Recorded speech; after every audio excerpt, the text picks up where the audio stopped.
Hello, everyone. Thank you so much for joining. We'll begin very shortly, just letting people settle in to the webinar.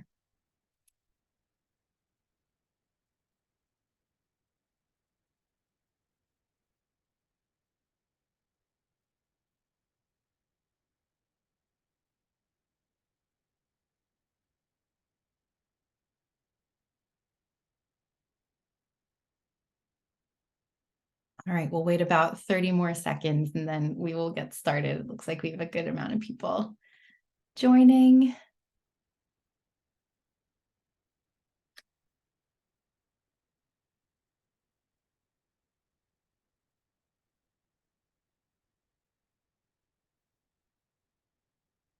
All right. Well, we have a lot to get through today, so I'm going to go ahead and get us started, and hopefully people can continue to join as we start the intro. It looks like, was there a raised hand? I can't tell. Hopefully you're able to hear me. If you can't, if a member of my team can come off mute and let me know. Starting off by just saying we are recording this webinar, and everyone's favorite question, we will be sharing the slides afterwards alongside the recording for everybody who is registered for this call. So please don't worry about memorizing any of the content or anything like that. You'll get the slides following today. And we will be doing a live Q&A at the end. So if you have questions throughout the presentation, feel free to drop them in the chat or use the Q&A feature. We'll save your questions. We'll try to answer some live via the chat, and then we'll get to as many as we can at the end of the presentation. So please do feel free to drop those in as they come up for you. I'm excited for this presentation today. You'll have an opportunity to meet lots of different members of the Open Supply Hub team, some of the faces behind this organization and platform who some of you may or will in the future interact with, and some of our users as well, to get a sense of how they're making use of and getting value from open supply chain data. So I think that's all of the housekeeping I wanted to start with to get going. My name is Hannah Lynette. I lead our stakeholder engagement team at Open Supply Hub, and I'll be sort of taking you through this webinar today, helping you understand the value of open supply chain data and our tool, specifically Open Supply Hub, which we hope can be useful for you. So in terms of what we'll cover, we're going to talk about what Open Supply Hub is, why we exist. We'll give you a demo of the tool. For those who are thinking about starting to share their supply chain data openly, we'll share some tips and tricks for how to share data on our platform. Talk about how to make the most of having open supply chain data. And then, as I mentioned at the end, we'll have that Q&A session. So in terms of Open Supply Hub, why do we exist? What's this call all about? We're really trying to create a world where supply chain data is open, trusted, and harnessed to benefit people and planet. So really thinking about how do we move from this world where supply chain data is hindering progress, where it makes our lives harder, to one where it's enabling progress and how we can really make it work for us. And I think this won't be a surprise to anyone on this in this session that supply chain data has historically been really hard to find and really hard to work with. And specifically, when we talk about that at Open Supply Hub, there are some sort of specific areas that we're focused on. So to bring this to life a little bit, I want us to envision that we're working in a region of the world that sort of farms and produces both coffee and cocoa. And maybe there are a variety of different companies who are sourcing from that region. There are certification schemes certifying growers and producers in that region. There are civil society organizations running programs on the ground. There are service providers collecting data on what's happening there. And there are maybe some specific multi-stakeholder initiatives that are commodity specific, focused on cocoa, focused on coffee. And what you might find in this situation, what we're hearing and seeing across ecosystems and around the world is, one, that when all of those organizations try to collaborate chances are, if they're talking about the same facility, they all have slightly different versions of how they refer to that facility, or maybe not slightly different versions in terms of the name and address and other data points that they might have. So when it comes time to figure out, okay, are we all working with the same facility or production site or farm, it's really hard to figure out, are we in fact talking about the same place? That data quality is so low. And then you might say, okay, well, a good solution to this would be IDs for all of these different production sites, these farms, these facilities. But the ID schemes that exist today have a few issues, and we're not trying to replace them at all at Open Supply Hub, but sort of talking about what we can do to sort of connect them and bring them together. We see ID schemes that are commodity specific, so specific to maybe one piece of work, one initiative, that exist only within one specific service provider ecosystem, maybe are in only one sector or supply chain, or they're pay to play. And so what happens then is when all of those different stakeholders that I was talking about, maybe they're working together, they want to work together to prevent deforestation or improve social or environmental conditions in that region. When they try to compare their data sets, they have all this messy, differing data and different ID schemas, and it's really, really hard to make all of that data layer and play well together. It's kind of the left side of the slide that we're looking at. And then when we look at the data itself, everybody has like different slices of the pie, different data points, different even elements within those data points that they have access to. It's hard to know even who is working in the region, whether they have the data, what data they have, and then what kind of access there is to it. And so this leaves us in this place where, in this situation, if we're trying to figure out, okay, who are all the stakeholders working in this particular region, it's going to be incredibly difficult to comprehensively map sort of who those different stakeholders are, what data they have, and how they could start to work together. So that's kind of the context that we're playing in and the challenges that we're looking at in our work. And when we talk about sort of the power of open supply chain data, we really see it as enabling collective action, ultimately. The ability to work together to solve these massive issues that we're facing in supply chains, and that in many cases, legislation is pushing us to solve even faster. To get to a place where we can work collectively, where we have the data to even figure out who we might work with, we need, one, a trustworthy base data set that we can start with. That data set needs IDs that everyone can access, that run and decode across all of these different initiatives and platforms and tools that exist today. And that data needs to be open and accessible for everyone, so that anyone can see who's connected to which region or production site and can easily find each other to set up these collective action programs or collaborative initiatives. And so to bring that all together, we really believe that universal access to a map of global production sites and their relationships can unlock so many opportunities, and hopefully for those who are on this call. And that's really what our organization is trying to achieve, and what we'll try to show you today in our platform and through the work of our users.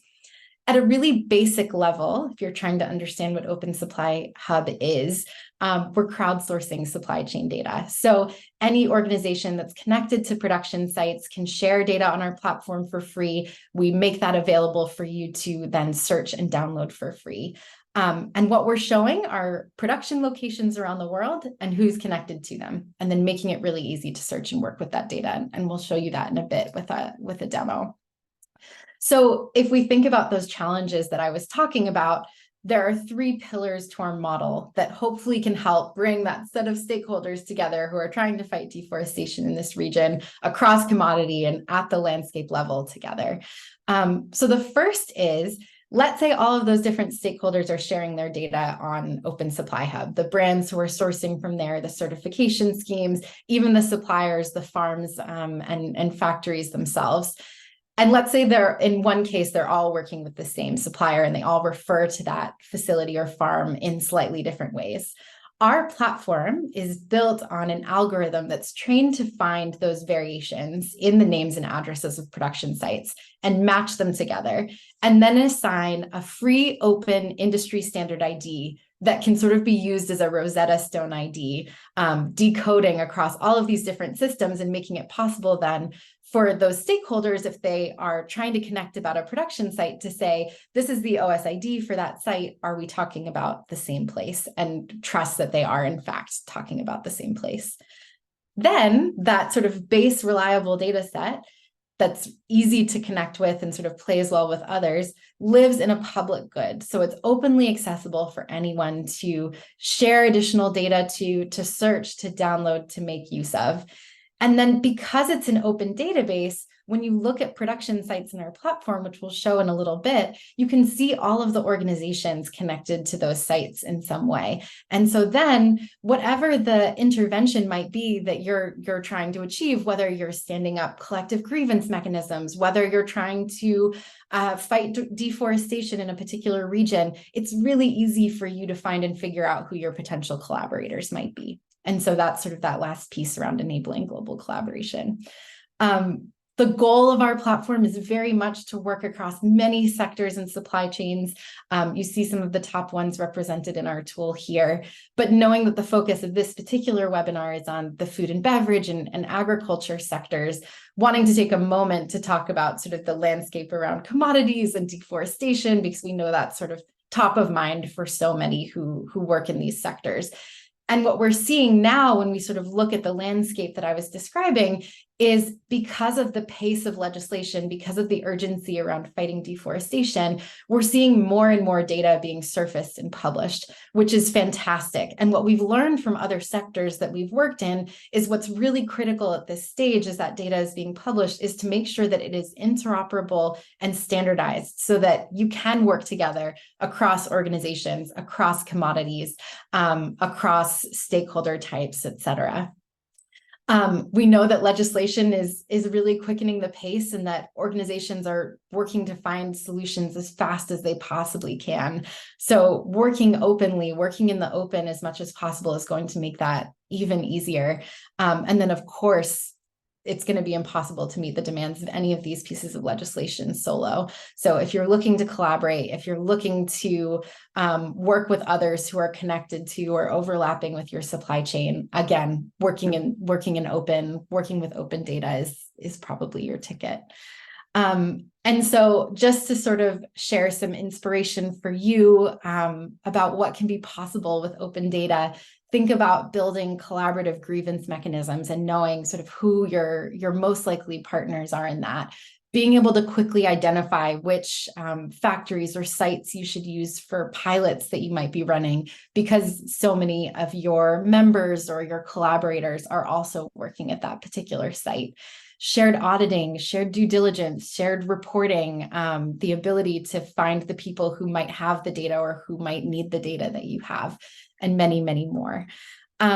So before we continue and sort of get into a demo, I wanted to invite a couple of our users to speak and share a little bit about how this vision and sort of what we're describing fits into the work that they're doing. So I'll start by inviting Shilpa from Disney to come off mute and share a few words with us. Thanks so much, Hannah. And thank you to the Open Supply Hub for inviting me to come speak. So we actually, the Walt Disney Company, started contributing our facility data not so long ago, maybe a year ago.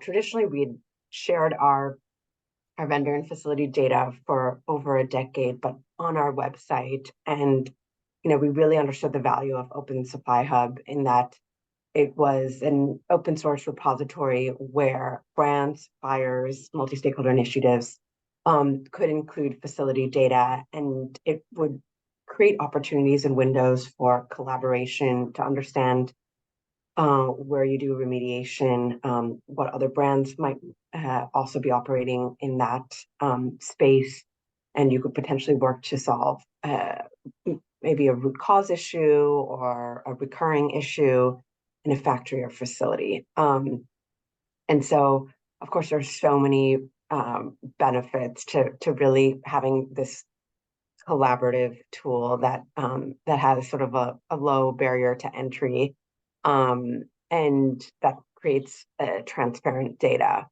And of course, Open Supply Hub didn't, of course, just work in apparel. They were really expanding and thinking about their remit in a much wider way. And I think this is what inspired us to encourage Open Supply Hub to really go beyond just consumer goods, beyond electronics, toys, apparel, and to think about agricultural commodities. Um, the EU deforestation regulation clearly was a big impetus and a big driver for that. But I would say that it's not just you know deforested commodities. The EU Corporate Sustainability Due Diligence Directive, a number of other legislation that is right now being drafted, really is focused on and is thinking about a whole host of issues beyond just labor rights, including environmental sustainability. And Open Supply Hub is in the position to create this harmonized data set in which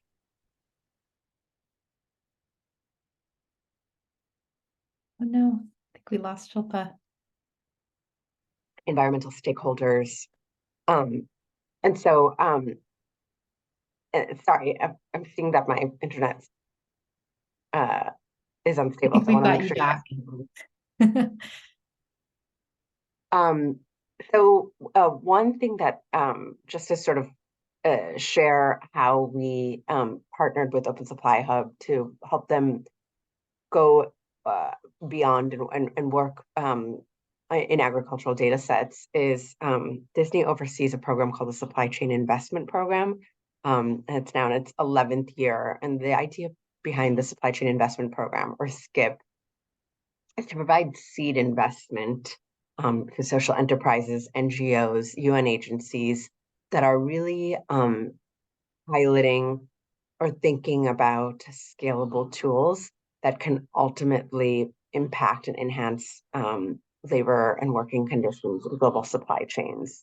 And that could be a program that addresses occupational safety and health, to enhancing supply chain transparency, to promoting worker voice. And we take sort of a broad view of really what are the solutions and programs and tools that the partners that we invest in can utilize ultimately to create solutions that other brands, other suppliers, workers can utilize to really make long-term change. And I would say that in the last decade or so, our investments have really focused on workers and workplaces. But what's interesting about EUDR is that um, the legislation, I think, for very uniquely so, requires companies and operators to trace back forested commodities all the way back to the farm level. And it made me think about Open Supply Hub and this idea of their unique factory ID, and how there are a number of service providers that are aiming to help operators trace back to the forest level. But of course, as we know, when you're working with different um, mapping partners, when you're working with different certification schemes, everybody has their unique data set. And it doesn't, it's really helpful just for one purpose, which is to report against the legislation, but it doesn't really help in trying to understand who else is operating in there. If you see that a long-standing supplier is potentially working on deforested land, how can you utilize your leverage to affect longer change? So we reached out to Open Supply Hub and wanted to get a sense of how they were thinking about agricultural commodities, and I think it was a really perfect alignment because they were already thinking about this space. Of course, EUDR I think hastened that work, and we provided them seed funding to really sort of explore and think about and work with certification schemes, work with some of the multi-stakeholder initiatives in the cocoa, in coffee, in beef, in rubber, in paper wood, in soy, to really understand how they could promote data harmonization. So that's where we are right now, and we see it not just as being a tool that companies can use to be in compliance with the EU deforestation regulation, but really ultimately to strengthen certification schemes and to promote better collaboration across commodities, and to allow us to conduct enhanced due diligence, both human rights and environmental, across a number of value chains.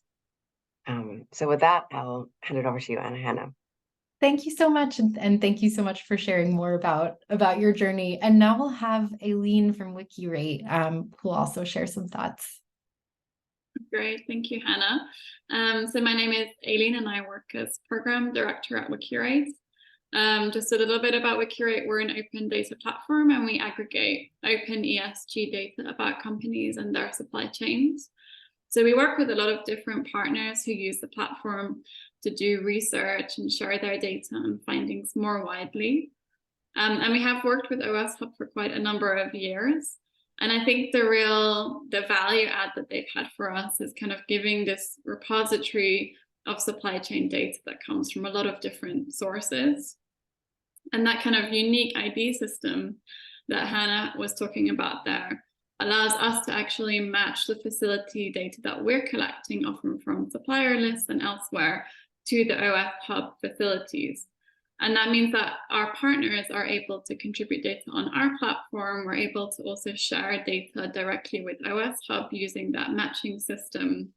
And that means that we're contributing data and also bringing data from Open Supply Hub into the work of our partners. And I think for me anyway, one of the really kind of powerful facets to opening up data is this ability to break us out of these data silos, whether that's across a sector or a stakeholder group. We've really seen that across industry, civil society, multi-stakeholder initiatives, certification bodies, and so on. It's quite kind of astounding how many fruitful collaborations start to spring up when you do open up your data, allowing you to see your supply chains from different angles and from different stakeholder angles as well. And that really can help. I think Shilpa was speaking a bit there in terms of enhancing your due diligence processes, assessing risk in supply chains, and also complying with legislation, among many other things. So I think for us, it's really only when you're able to kind of combine that supply chain data that you hold from lots of different sources that you really start to see the insights and trends and ultimately improve supply chains across the board. And we've really been lucky enough to work in lots of different sectors, including tea and minerals and apparel. And this collaboration that we've had with Open Supply Hub has really allowed us to improve the reliability of facility data on our platform, and then also combine that really very accurate location data that Open Supply Hub have with this type of more granular data that some of our partners are collecting as well. So that's just a little bit about how we're using Open Supply Hub, and I hope it's helpful to give a bit more context there. Thank you so much, Aileen. Thank you so much for taking the time today.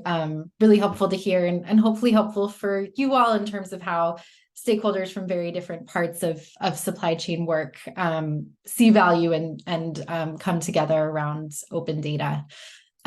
So I think now important to bring all of this to life by looking at Open Supply Hub itself. So I'm going to pull it up here. Any of you can go to opensupplyhub.org. It's completely free for you to search, to share data, to download data, and I'll show you a few ways that you can search now and sort of what you can expect from the platform. So to start, if you know the name of a particular facility or production site that you want to look into, you can type it in here, or if you already have OSIDs for your sites, you can type those OSIDs in as well. And so we can see that there's the facility pulls up there. We can see the name of this facility. We can see that universal ID for this facility. We can see a couple of sort of map views and thumbnails. Here's where it gets kind of fun. This is where you can see the work that our algorithm and data moderation team have done to match these different variations that exist for this facility's address. And same with the name. So you can imagine, yes, a lot of these, particularly in this case, are not terribly different, but depending on sort of the type of software that you're connecting or the data sets that you're connecting, you're at sort of high risk for creating duplicates if you have all of these different variations in different data sets. If we scroll down, you can see we have a very basic set of data points that we work with, and we'll talk about this a little bit more later. But the idea being that we're really trying to capture where is a production site and what are the basic operations there. And then most importantly, at the bottom of the page, we can see all of the organizations who are connected to this site in some way. And so again, whatever the intervention might be that you're trying to do at this site, you have a sense of some of the organizations that you might be able to work with or reach out to. So that's kind of at the particular facility level. Then let's say you've shared your data on Open Supply Hub. So let's say we're Amazon, for instance, and I'll pull up their list. They've shared over 2,000 production sites around the world. If you upload your data, it's really quick to come on and download your data set. You can do it into a CSV or Excel file. And that download will include all of those data points that we were just looking at, including all of the organizations who are connected to each of your suppliers.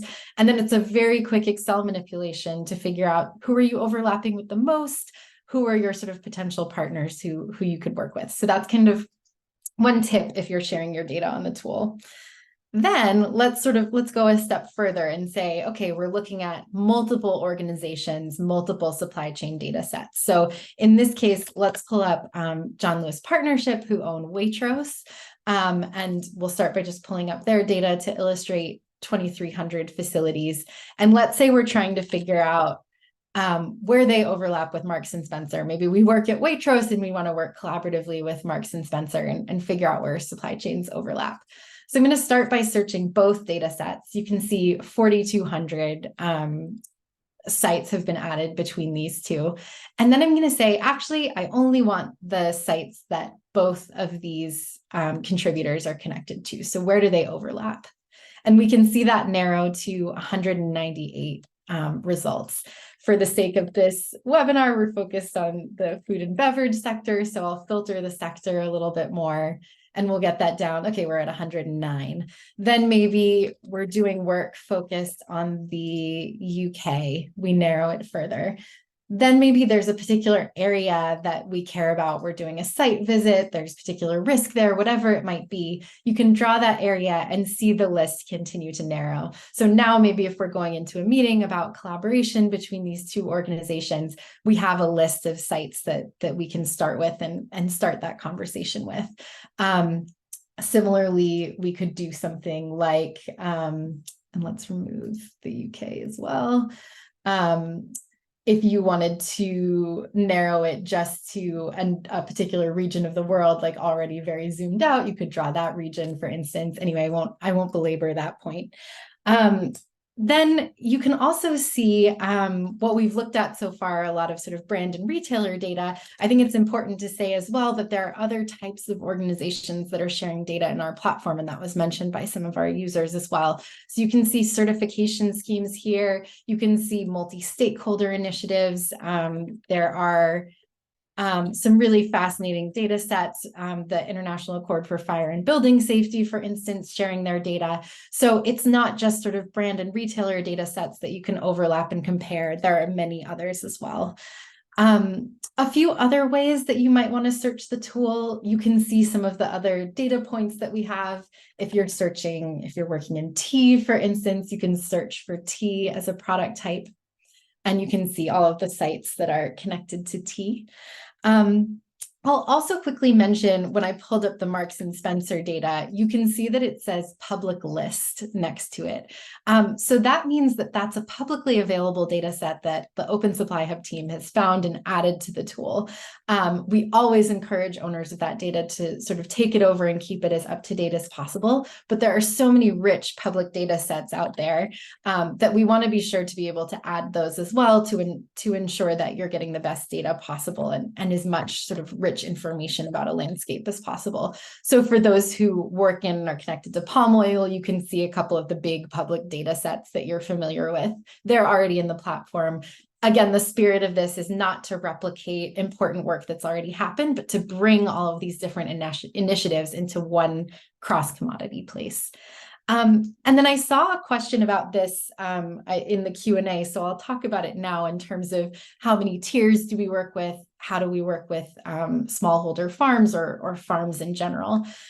So I'll start by just showing if you are a company sharing multiple tiers of data, you have the ability to break out your data into different lists, and those lists can be divided up by tier, which many companies choose to do. So as you map deeper into your supply chain, you can add more tiers of data to the tool, as you can see here.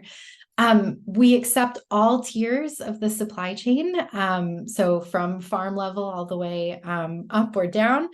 And to talk about sort of smallholders in particular, the one limit to that is that because we're an open data set, we certainly do not want to publish people's sort of personal names and home addresses. And so that's data that we aren't currently accepting in the platform. There are many instances and sort of ways that different organizations are working around this with cooperatives or network nodes that can be used as identifiers in a public platform like this. So happy to talk that through with anyone who's sort of working on that data. And to the point that Shilpa was making when she's speaking, we want to build a data set together with all of our users that is going to serve you. And so as we work more with commodities and as deforestation regulation really takes hold, we want to be sure that we build a platform that serves everyone who's connected to supply chains and that we can share farm data that will help everyone without sort of sacrificing the rights of the data holders. So an invitation to speak with us about that if that's something that you are interested in.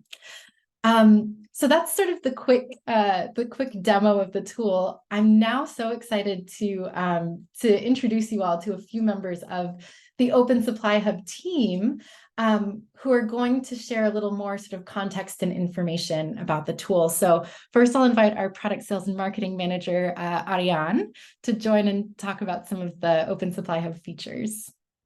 Thank you. So the idea that you're probably getting from everything that has been said so far is that Open Supply Hub's reason for being is to make supply chain data a public good. Because when supply chain data is in the hands of everyone, it unlocks countless possibilities for streamlining processes, cutting costs, complying with the due diligence obligations, collaborating on audits, and ultimately innovating. So the reason why Open Supply Hub is free and accessible to all is to create this new way of working. And then another feature that has been talked about already quite a lot, but which is also one of the main ways Open Supply Hub contributes to making supply chain data a public good, is this unique ID. And this unique ID unlocks also so many ways of working easily. It's a huge time saver. So really feel free to use it for your traceability tools, for your reporting. If you have any initiatives that you want to start, it makes browsing global supply chain data really easy. And so we really invite you to take advantage of this free ID. And then finally, I also want to introduce you to our two premium features that we do offer for a fee. The first one is the embedded map that Hannah is going to show you an example of in a second. So this is the Fairtrade certified embedded map, and embedded maps are basically a mini OS hub specifically tailored for you, on which you can showcase your supplier, all of your suppliers. So it makes it very easy to search through your supplier database for your customers, for example, or potential partners. And it really shows your commitment to sustainability and the fact that you're not just talking the talk, but actually walking it as well. And our other feature is an API connection to our database. So it basically brings all of Open Supply Hub's features that you've seen already into your systems. So for example, if you work for a company and you have just merged with another company, or maybe you have a new subsidiary, you'll be able to bring all of the data sets and make them work together thanks to our API by generating OSIDs. If you have any duplicates that you are not aware of, our algorithm is going to merge them for you. So it's also going to save you a lot of time. Or if you are a multi-stakeholder initiative or any kind of organization and you have a lot of members sharing their data with you, you'll also be able to make this data very easily interoperable. And it is also a huge time saver, and it removes the hassle of having to do that manually. So if any of those premium features are of interest to you, simply reach out to us through the website and we'll guide you through the process. Thank you so much, Ariane.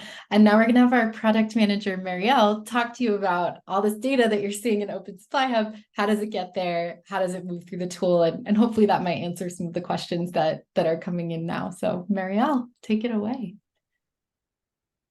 Thanks, Hannah. So who adds data to Open Supply Hub? We have a number of organization types that are contributing data, and the majority are contributing directly from a brand or a retailer. So like Disney, for example, brands and retailers make up about 45% of data contributions to OS Hub. And so I'll run through all of the other contributor types as well. So auditor and certification schemes make up another almost 30% of data contributions to OS Hub. Multi-stakeholder initiatives, about 20%. Civil society organizations like WikiRate, about 7%. And then there's kind of a smattering of contributions that we get from academic researchers, and then facility groups themselves, which we would love to see, particularly the facility groups themselves, increase.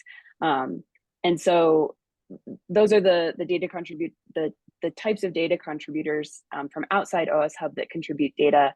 And then our team is also uploading publicly available data. So Shilpa, for example, mentioned that Disney has published data on their site for years.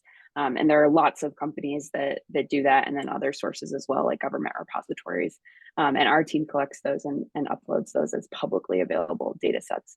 And then lastly, I mentioned that we'd love to see the facility group increase. And one of the great things about contributing data directly from a facility is that you can also claim your profile, and then you have the ability to add some additional information about the facility. So so that's who's adding data to the platform. What data are they adding, and how, a little bit. So data can be submitted in two ways, either via an API connection that Ariane mentioned, or manually by uploading a CSV or an Excel spreadsheet. And the base data that needs to be contributed is name and address data. That is kind of entirely what runs our matching algorithm right now. We also encourage sector and product type to be contributed. And then there are about 4 other additional data points that anyone can contribute to the platform. And once that data is on the platform, we have a data moderation team that is looking at incoming facility data and making sure that it meets quality and completeness standards. And our data moderation team will kind of issue like an approval decision so that it unblocks the data from moving through the system onto the matching process. And once it gets to the matching process, there are 3 possible outcomes for the data. An incoming facility might have an existing match in the database, meaning that there's an existing OSID that the new entry just gets added on to that existing profile. The second possibility is that our system is very confident that there is no match in the system, and then it issues a brand new OSID because it says there's nothing matching this facility, I'm positive, and brings issues a new OSID. There's a middle ground, which is that the system isn't quite sure that maybe the name is similar, but the address has different details in it, and it just can't quite figure out if it should automatically create a match or automatically create a new facility. So in that case, we have, again, the data moderation team is looking at these, and sometimes this involves doing a little bit of desk research or looking at additional sources to figure out if an existing match is really a match with an incoming record. And so that's a manual process that we do on anything that's in between the automatic match and the automatic new facility. And then once the data is processed, where does it end up? So it goes onto our site, like Hannah showed, just available on the map. If you're an embedded map customer, it's also available for you via your embedded map, which shows just your data that you've uploaded. And then it also becomes available to download and interact with via the API. And again, Hannah showed some of the data points that are displayed on our profile. So all of that data is available via the API as well. Thank you, Marielle. And speaking of our amazing data moderation team, we have a member of that team, Vanessa, who, after looking at many, many data sets, is going to share some tips and tricks for you for if or when you are uploading your data to our platform. So Vanessa, please take it away. Yes, thank you, Hannah. As my colleagues have already mentioned, a major value proposition for OS Hub is our ability to take the unstructured data and aggregate it to a particular facility. And in order to wrangle some of this dissimilar data, we have a template which is available via the guide that was just shared in the chat. And for those that are watching the replay, the guide to preparing your data is available at our info site, which is info.opensupplyhub.org. And so I'd just like to share some best practices for formatting your data so that it is streamlined through the contribution process. As Marielle mentioned, lists are reviewed before they proceed to the platform. And these call outs will ensure that your list moves right along through the pipeline.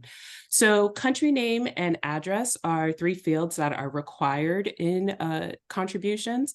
We use the ISO country codes. You can either have that as the full country name or the 2 or 3 alpha codes. The name of the facility, including incorporation details, the address of the facility as well. Commas are standard delimiter between facilities. And so you want to make sure that you're using commas to separate data points for a facility and for the address. Sector is our newest data point that we introduced last November when we transitioned to Open Supply Hub. And this is a route for contributors to make their facility profiles even more robust and to connect across stakeholders, showing different commodities and to enable collaboration when you call out the specific sector types that are the sector types where you're sourcing from or partnering with the facility, and the product types that are being generated at that particular facility. Facility type and processing type are the activities that are taking place at that facility. Number of workers, we allow both the raw numbers and a range for number of workers. So feel free to format in either direction, and parent company as well. And if any of these fields are unknown, it is best to just leave those blank. Next slide. Some helpful tips in terms of formatting is that no quotation marks, they will not be processed during the upload. So single quotes only if they're necessary. NAs are not necessary in fields. And also if they occur because of concatenation and pulling your data together, you want to find and replace any NA values that might be in your upload.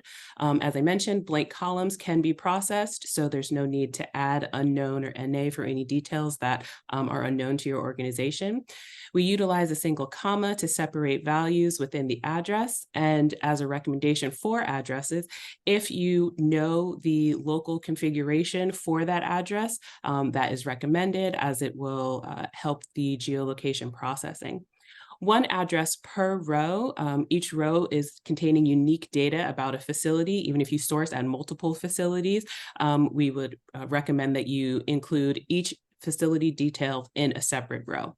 For geolocation purposes, for the areas of Hong Kong, Macau, and Taiwan, due to geolocation tools, those values, Hong Kong, Macau, and Taiwan, need to be entered in the country column. And a vertical bar is necessary for separating any cell details that have multiple inputs. For example, you can have multiple sectors that you are working within and multiple product types. And so between each value, a vertical bar is necessary to separate those unique characteristics. And so finally, an overview of a facility profile, as Hannah showed from the demonstration of what the details are on the profile. This is including the details of what that facility upload would look like to populate this profile. You see we have the country, the name of the facility, the address details as well. You see that the sector and product type column lists all of those attributes along with the facility type and processing type. Number of workers is included as well, and the parent company field is blank. So just another demonstration that if a field is unknown, apart from the required fields of country name and address, that field can be left blank and the upload will proceed without delay. Thanks so much. Thank you so much, Vanessa. And now we have one more team member, Iram, who's our stakeholder engagement manager and leads our community management team. She's going to talk a little bit about the community that uses OS Hub and a little bit about our organization. Iram, go ahead. Thank you very much, Hannah. Next slide, please. Yes, today more than 200,000 facilities are listed on Open Supply Hub, and it's increasing every minute. We have more than 3,000 monthly active users who benefit from our database and more than 815 contributors who upload their supply chain data into the platform. To give you a little more context about how different stakeholders use Open Supply Hub, as brands and retailers will be accountable for their whole supply chains with all these upcoming legislations and due diligence, it's a good start for them to upload their supplier list to create a reliable base for the ESG reporting. Also, our unique ID system enables interoperability and helps industrial organizations to be able to work with each other and work with other organizations, which facilitates remediation and collaboration between different stakeholders. Civil society organizations use our platform for, of course, collaboration opportunities and find the perfect partners for their projects. Last but not least, facilities are using Open Supply Hub to have visibility on a global platform. Differently from other stakeholders, facilities can claim their profiles and add additional information about their plans, giving them even more visibility at Open Supply Hub. As we move forward, it's important to get to know our organization, our business model, and the team behind it. We are a nonprofit organization registered in the United States. We are governed by a global multi-stakeholder board of directors representing a diverse range of industry actors from unions to multinational corporations and data experts. We have a mixed revenue model, including grant funding and commercial revenue from premium features, and civil society organization can have free access to those features if they meet the requirements. Open Supply Hub is a global and remote working team. We have a community management program active in key producing countries where supply chains, social and environmental impacts are most acutely felt. We now have community managers in Bangladesh, Brazil, India, and Turkey, and we plan to expand to more countries next year. Thank you so much, Iram. So hopefully those different pieces helped paint a picture of Open Supply Hub as a whole. And we're going to have this last section sort of talk about sort of the benefits, how open data and Open Supply Hub specifically can help you. So I'll share a little bit and then we'll bring one more user on to talk a little bit about their experience. But across different stakeholder types, I'd say, and Iram mentioned, we've worked with hundreds, some of the largest brands and retailers and organizations around the world. These are sort of the big benefits that we hear. And I see one of the questions asking sort of how do you get organizations to share data? these are the things that they're looking for and why they share data on our platform. So one, finding collaborators. We cannot solve the issues that we're trying to solve or meet the demands of the pieces of legislation that are coming alone. And it is so much work right now for stakeholders to figure out who their potential collaborators might be. So this is a tool to figure out who are you going to work with so that you can work more efficiently, share resources, and most importantly, get to an impactful place much faster. The second piece is those IDs. We keep harping about those IDs, but they do make it so easy to ensure your data plays well with others. And Ariane mentioned the API, the ability to programmatically connect data sets. So that's a way to set up those connections automatically. And then, of course, you can get access to all of our OS IDs for free via the platform as well. Showing a commitment to transparency. And there are many different ways that organizations are doing that now. But what's important and what's helpful with Open Supply Hub is sharing your data on our platform shows, okay, we're not just doing transparency for transparency's sake. We're doing transparency so that impact can come from transparency, so that anyone can find this data and work with you or work with each other to make improvements. And then we've talked about this a little bit already, but creating this reliable base data set that can help with ESG reporting and all of the different types of legislation and the demands that you might be facing. And so we get this question a lot, sort of how does OS Hub help with this? The big three are really, it's an opportunity to sort of know and show your supply chain and the organizations that you're working with. Really easy to share a link or use an embedded map to show your supply chain data.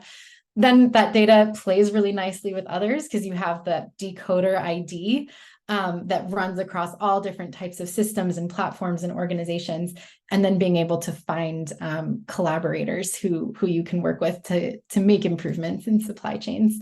And you can see sort of a wide swath. This is just a sample of some of the different organizations who are making use of OS Hub, and also some of the platforms and service providers where you can find OS IDs today. And so before we run out of time, I want to bring on one of our users, Duncan, who is from the team at ASDA, to talk a little bit about his experience using Open Supply Hub. So Duncan, are you with us? Did you make it? I am, yep. Good afternoon. Wonderful. So I'm going to ask you a few questions, and hopefully this helps others on the call sort of learn a little bit about your experience. So my first question is, what made you choose OS Hub when you decided to start sharing data on our platform? Yeah, I think we probably started talking 9 months ago, something like that, and we've been using since the beginning of the summer, kind of effectively the platform. I think it's an innovative yet quite simple approach to a very common problem that we all kind of face with data transparency across supply chains. And they are everyone's supply chains, they're shared supply chains. So this approach is really collaborative in bringing everyone together. And many people on the call will already have elements of their supply chain on the platform. So it's a really good way of joining all of that up.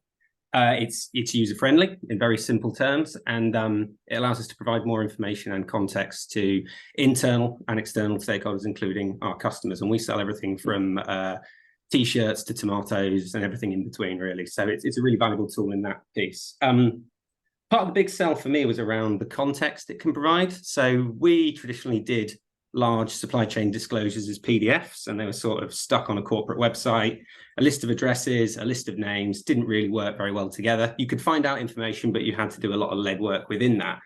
We then bounced around and thought about how do we improve this? And one theory was, do you publish all your audit findings? Maybe not. There's not with the context. There's nothing there to really give it a framework to work around and be constructive. But what Open Supply Hub does is it provides that context, that it's the right interface and the right way of doing it, that it's not an anonymous disclosure of information in an indescript way. It's facilitated and you can engage with it in the right ways. Now, we use the embedded kind of functionality, and that includes providing information on the gender breakdown of our sites, contracts people are working on at those sites, when the site was last audited, when it last had an SAQ. So a real host of information in there.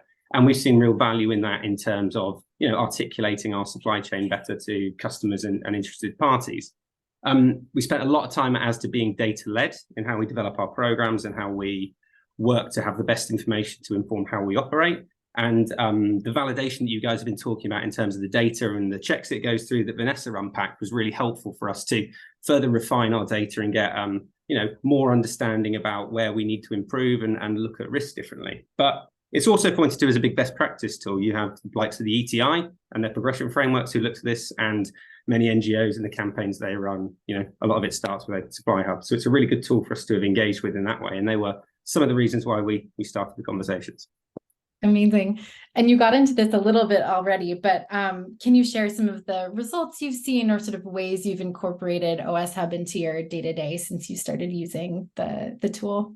Yeah, some of them you've unpacked on the call already. I mean, I feel we've got a better and quicker response to issues. If you take the recent kind of very dynamic situation we have in Israel, can look very quickly without checking our food system and our clothing system and other bits, and respond in a very engaged way to support suppliers, support the business, and have, very relevant conversations around, how we represent and respond to market situations and things. So that's a really good piece. The sharing of best practice, similar industries operate in similar zones that may not be in our supply chain, but how do we make, a considerable impact where we can share best practice and collaborate. And there's also things around, if we have a facility that we're working with in a big way, and they have many contributors and many people working there, we may need to ask more questions around capacity and things like that. So there's various ways that you can look and think about risk associated with the program.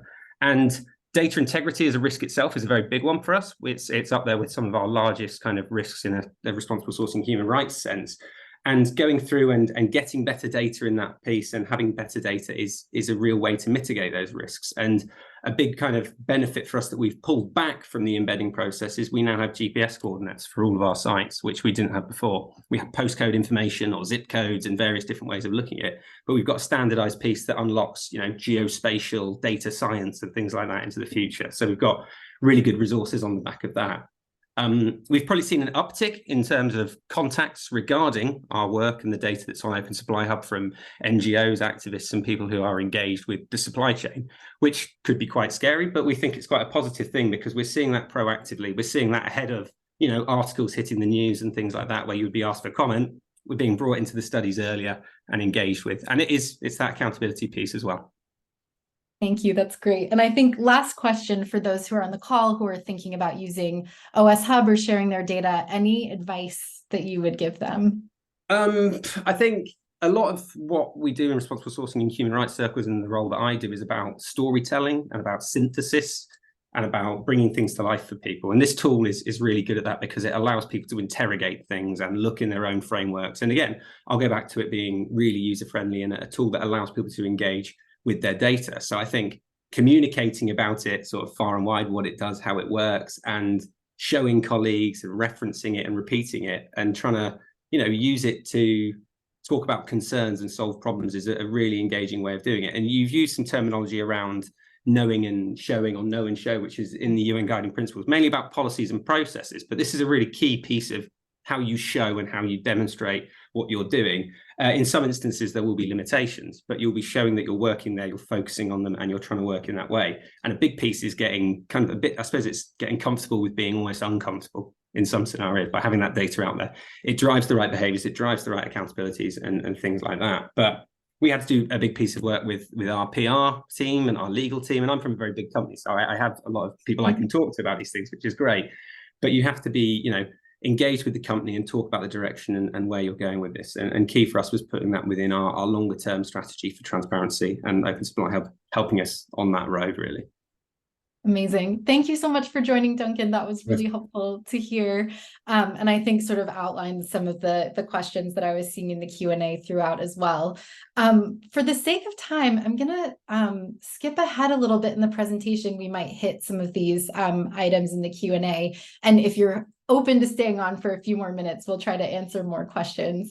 But for those, before people head out, I just wanted to share sort of some final calls to action, and then we'll answer your questions. But of course, ways to make use of OS Hub. Please, if you're interested and you have data, share it, get those IDs. If you need supply chain data for your work, please use the tool to search and collaborate.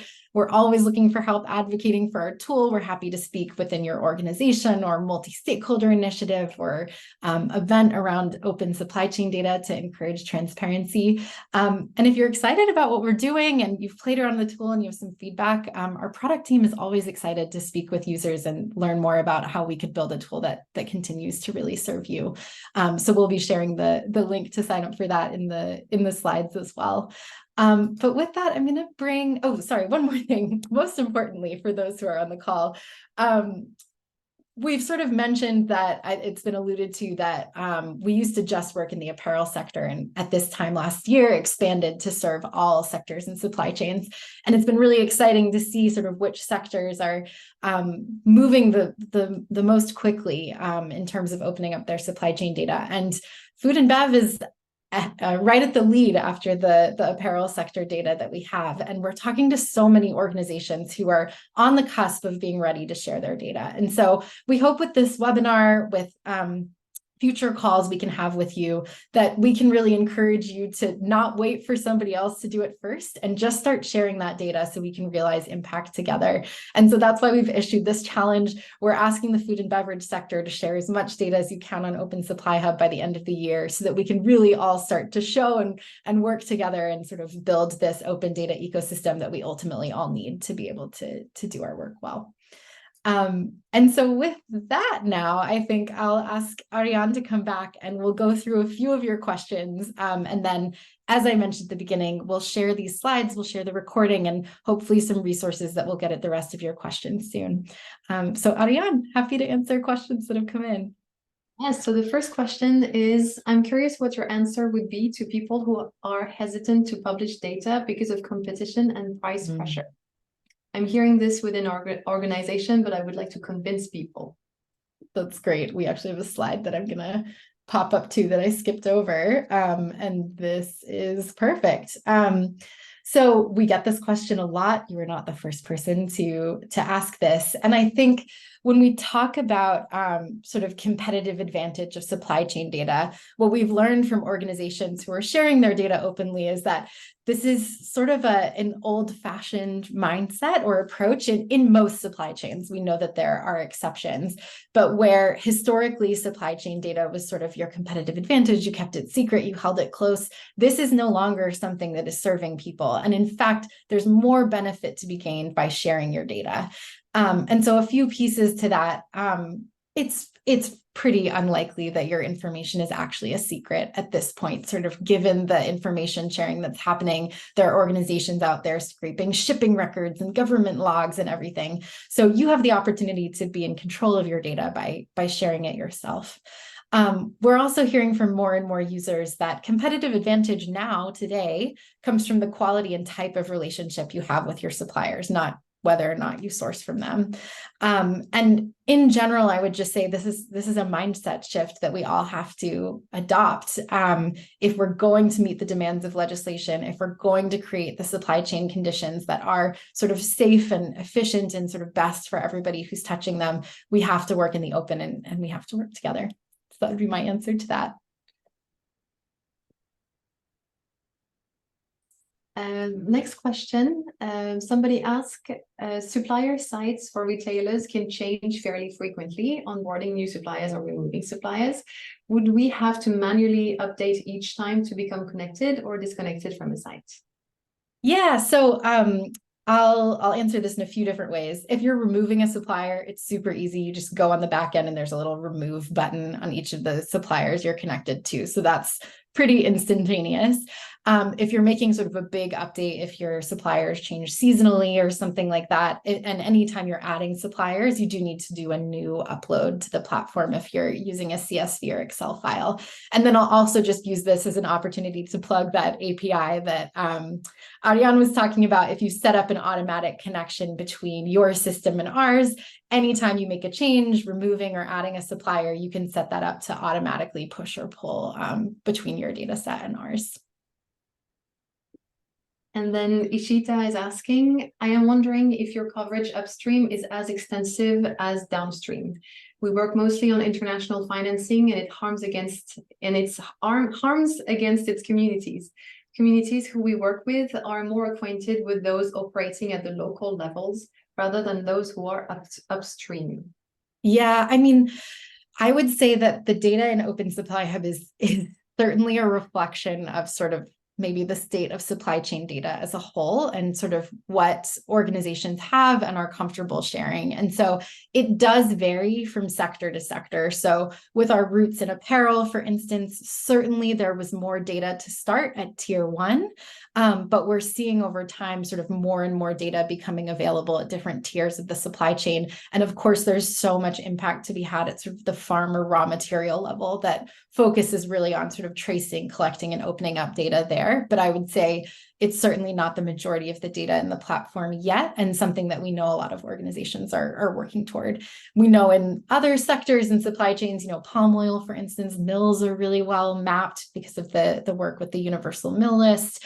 So it can vary from sector to sector, sort of what tiers are open and available and ready and are in the platform. But I would say, we certainly have a lot of tier 1 data because, as Marielle mentioned, the majority of data coming from brands and retailers, that's sort of the easiest tier for them to map and get into the platform. And then the work is about sort of deepening and adding to and building that data set from there. We always say to users, start with what you have. Opening up something is better than opening up nothing. And then we can sort of build and deepen the data from there. And maybe one more question if there's time. That was the last question. So there is space for a last one. Yeah, I think we've got time for one more. So we don't have any in the queue at the moment. Oh, okay, we're all set. Great. All right. Well, I think since we're 5 minutes over, we'll stop there. But thank you so much to everyone who joined today. Again, we'll share the recording. We will share the slide deck with you, which has, again, lots of different case studies and things that we didn't get to live today. So you'll be able to look through those. And please do feel free to reach out to our team if you have any questions, if you want to share your data as part of the challenge by the end of the year. And thank you all so much for joining today and for your support for open data. Have a wonderful day and stay safe and healthy. Thanks.